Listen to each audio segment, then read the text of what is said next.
Hello friends, welcome to Naukripur. नमस्कार, मैं शेखर प्रसाद आप सभी का स्वागत करता हूं नौकरीपुर के यूट्यूब चैनल पर। फ्रेंड्स, आज से जो है हम हमारे असम गवर्नमेंट की जो 10,000 वैकेंसीज आने वाली हैं, उस वैकेंसीज के लिए आपको क्या क्या पढ़ना होगा, कैसे पढ़ना होगा, इन सब विषयों पर चर्चा करेंगे। बेसिकली फ्रेंड्स, हम जानते हैं जो 4 सेक्शन है किसी भी कॉम्पिटिटिव एग्जाम्स के लिए, एक जनरल नॉलेज, करेंट अफेयर्स या जनरल अवेयरनेस, अर्थमेटिक, रीजनिंग और इंग्लिश।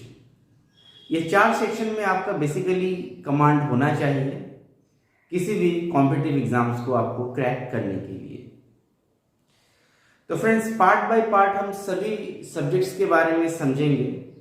जो आज जो है हम करेंट अफेयर्स, जनरल अवेयरनेस और जनरल नॉलेज के बारे में बात करेंगे कि इन विषय को हम किस तरह से पढ़ें ताकि आने वाली जो वैकेंसीज है इनमें से हम अपना एक पद जो है, अपनी जो एक वैकेंसी है, अपने लिए जो एक जगह है वो पक्का कर सके। तो आइए फ्रेंड्स, हम शुरू करते हैं कि हमें क्या, कैसे और कब पढ़ना है। तो फ्रेंड्स, करंट अफेयर्स को आपको अच्छे से जानने के लिए आपको सबसे पहले 2 चीजें करनी पड़ेगी। पहला, नेशनल न्यूज। आपको नेशनल न्यूज देखना पड़ेगा। नेशनल न्यूज बोले तो डीडी न्यूज देखिए या राज्यसभा टीवी देखिए। नेशनल न्यूज और राज्यसभा टीवी जो है, ये दोनों ही भारत सरकार की चैनल्स हैं और इनमें वही महत्वपूर्ण खबर दिखाए जाते हैं जो आपके कॉम्पिटिटिव एग्जाम्स में आने की मैक्सिमम संभावनाएं रहती है। सेकंड, क्योंकि हम स्टेट गवर्नमेंट के लिए तैयारी कर रहे हैं, असम सरकार की आने वाली वैकेंसीज के लिए तैयारी कर रहे हैं, तो इसलिए हमें जो है न्यूज़पेपर भी देखना बहुत जरूरी है। न्यूज़पेपर के लिए आप आसाम ट्रिब्यून पढ़ सकते हैं, बहुत ही इंपॉर्टेंट न्यूज़पेपर है असम गवर्नमेंट की, ये इंग्लिश में आती है। अगर किसी बच्चे को इंग्लिश में प्रॉब्लम है देन आप प्रतिदिन पढ़ सकते हैं। असमिया प्रतिदिन जो न्यूज़पेपर आता है तो वो देखिए, काफी अच्छी न्यूज़पेपर है। साथ ही साथ करंट अफेयर्स में और भी सेक्शंस हैं, जैसे न्यू इन्वेंशंस। न्यू इन्वेंशंस की अगर हम बात करें तो न्यू इन्वेंशन में आपको नई नई खोजों के बारे में आपको जानकारी रहनी पड़ेगी। मान लीजिए नई खोज, कैसी नई खोज, किसी एक कंप्यूटर का नया आविष्कार हो गया या फिर कोई एक ऐसी नई टेक्नोलॉजी आ गई जिसके बारे में आपको जानना पड़ेगा, जैसे कि ब्लॉकचेन टेक्नोलॉजी है, बिटकॉइन, ये सब आजकल काफी न्यूज में रहता है। कंप्यूटर्स जो है, कंप्यूटर से रिलेटेड भी बहुत सारे न्यूज आते रहते हैं, नए नए सॉफ्टवेयर, जैसे एआई, आर्टिफिशियल इंटेलिजेंस के बारे में रिसेंटली न्यूज़पेपर्स में या फिर हम लोगों ने न्यूज में देखा है, चैट जीपीटी, जैसा कि आप जानते हैं। नेक्स्ट है इंटरनेशनल इश्यूज। इंटरनेशनल इश्यूज की अगर हम बात करें तो इंटरनेशनल इश्यूज में ज्यादातर जो टॉपिक्स है वो, मान लीजिए कहीं पर अगर प्राकृतिक आपदा आ गई है या फिर किसी भी देश में कुछ ऐसा हुआ है, कुछ ऐसे इवेंट्स हुए हैं जिसके कारण वो न्यूज में आया हुआ है, तो उस आपको जगह के बारे में जान। जैसे कि अभी टर्की, आपको पता ही होगा कि टर्की में रिसेंटली जो है अर्थक्वेक आया था, तो टर्की न्यूज में है। तो टर्की से रिलेटेड आपको क्या क्या पढ़ सकते हैं, टर्की का कैपिटल क्या है, टर्की का थोड़ा बहुत और भी जो इंटरनेशनल रिलेशन है, वहां पे क्या चीजें उत्पादित होती है, भारत के साथ उनका रिलेशन कैसा, इन सब चीजों के बारे में आप डिस्कस या पढ़ सकते हैं। नेक्स्ट है इंपॉर्टेंट डेट्स। डेट्स काफी पूछे जाते हैं किसी भी कॉम्पिटिटिव एग्जाम में। डेट्स के बारे में आपको याद रखना पड़ेगा। World environment day, national mathematics day, world mathematics, ये सब जो टॉपिक्स है ये काफी भर भर के आ रहे हैं आजकल का जो कॉम्पिटिटिव एग्जाम्स है उसमें। तो इसीलिए आपको इंपॉर्टेंट डेट्स के ऊपर आपको नजर रखनी पड़ेगी। साथ ही साथ इंपॉर्टेंट डेट्स जो है खाली आपको नेशनल नहीं, हमारे जो असम सरकार के द्वारा जो जो इम्पोर्टेंट तिथियां मनाई जाती है, शंकर देव तिथि, माधव देव तिथि, सती साधनी दिवस, ये सब के बारे में भी आपको स्टडी करना पड़ेगा।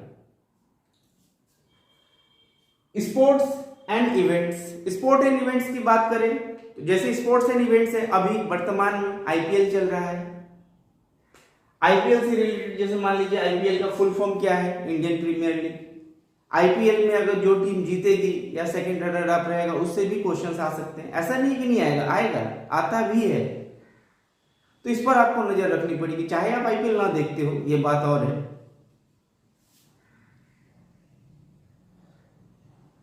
तो ये करंट अफेयर्स के लिए आप इन चीजों पे अच्छे से स्टडी करेंगे और ध्यान देंगे। नेक्स्ट है friends general knowledge. General knowledge यानी साधारण ज्ञान।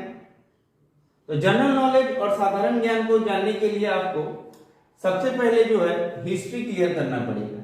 हिस्ट्री के दो भाग है, history of India and history of Assam. तो आप कहेंगे हिस्ट्री ऑफ इंडिया और हिस्ट्री ऑफ आसाम को हम कैसे पढ़ें?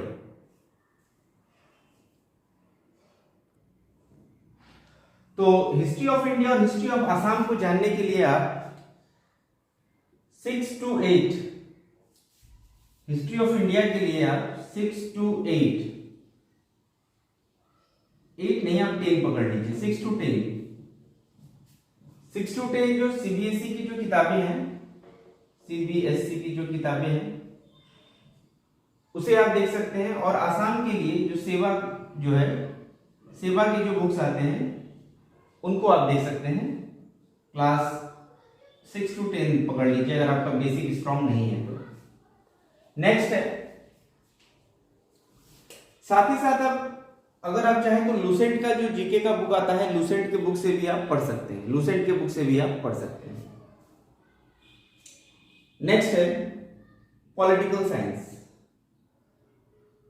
तो पॉलिटिकल साइंस को तो बेसिकली समझने के लिए अच्छे से आपको यही करना पड़ेगा, आपको जो सिविक्स का जो चैप्टर्स है, सिविक्स की जो बुक्स है, इसी की बुक्स भी आप देख सकते हैं। सीबीएसई का बुक अगर आप देखेंगे तो आपको इनमें से काफी जो बेसिक नॉलेज है वो आपको जानकारी प्राप्त होगी। साथ ही साथ आप फंडामेंटल राइट्स, फंडामेंटल ड्यूटीज, फिर इंपॉर्टेंट आर्टिकल्स, अमेंडमेंट्स, ये सब को भी आप देख सकते हैं।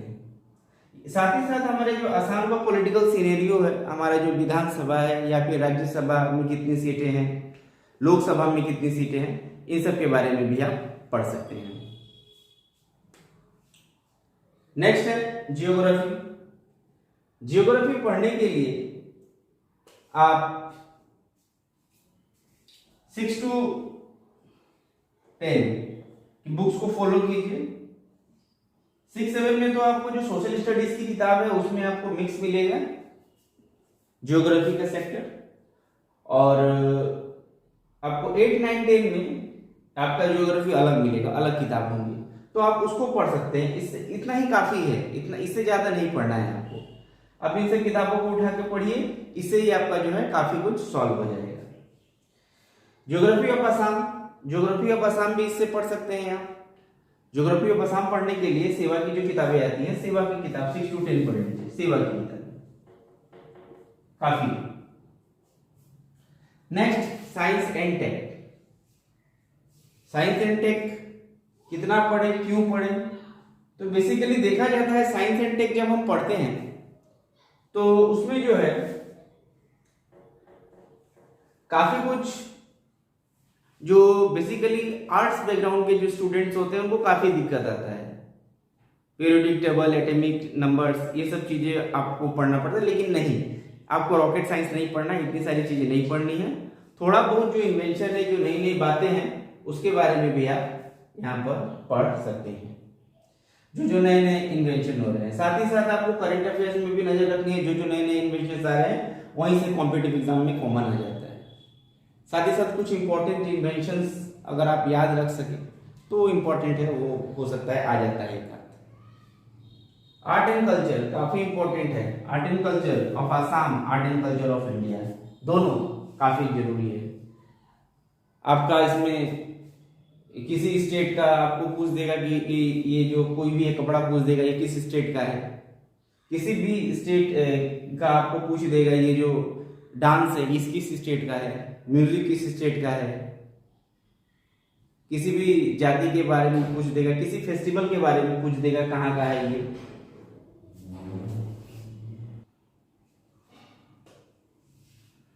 उसके बाद आ जाते हैं इंपॉर्टेंट वर्ल्ड ऑर्गेनाइजेशन।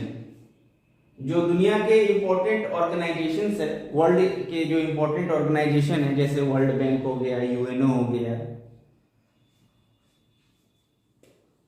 जैसे फिर आपका क्या बोला जाता है, और भी बहुत सारे जो ये हैं ऑर्गेनाइजेशंस हैं, उन ऑर्गेनाइजेशंस के बारे में आपको, इंपॉर्टेंट ऑर्गेनाइजेशंस के बारे में आपको पढ़ना पड़ेगा। उनके हेडक्वार्टर्स पढ़ने पड़ेंगे, उनके जो पार्टिसिपेंट कंट्रीज है, जैसे G20 है, G10 है, इस सब के बारे में आपको जानना पड़ेगा। फेमस प्लेसेस के बारे में आपको स्टडी करना पड़ेगा।